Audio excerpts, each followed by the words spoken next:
When I think of God, I often think of him in his role as creator, not a distant creator leaning back and issuing commands as to what needs to be done, but a creator who is unafraid to roll up his sleeves, pull out the right tools, and get on with the graft of creation.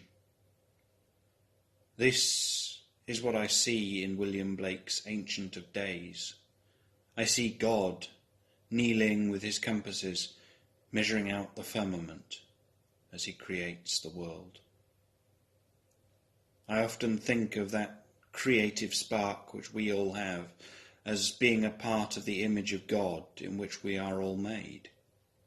The desire to pour blood and sweat and toil into a creation, into a labour of love.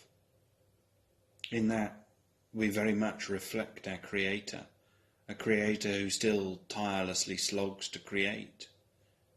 Because it didn't end on the seventh day, when he took his much-earned rest.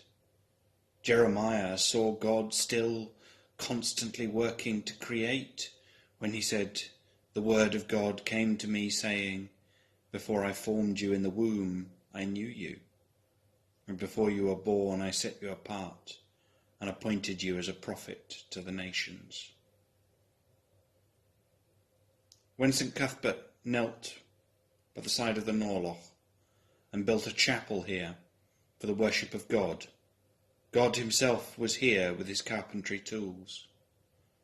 When the bell tower was raised up in the 1700s, God was there with the steeplejacks and the masons, shaping corners and bracing the structure. And when Hippolyte Blanc designed and built the new church, I see God at his elbow the whole way through, measuring, drafting and redrafting, and doing everything to bring the new church to life. And now, as we swaddle the great organ and the new electronics to prevent any damage from dust brought up by the new works, once again I feel I can see God down on his knees in that dust, with his compasses and his measuring rule. Once again, he is there, in these creative processes that give everything that we do form and meaning.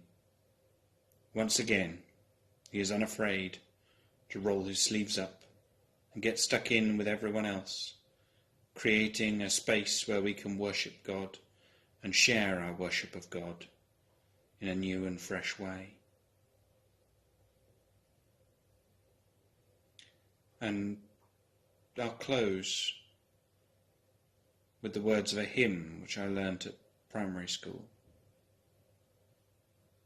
O Lord, all the world belongs to you, and you are always making all things new.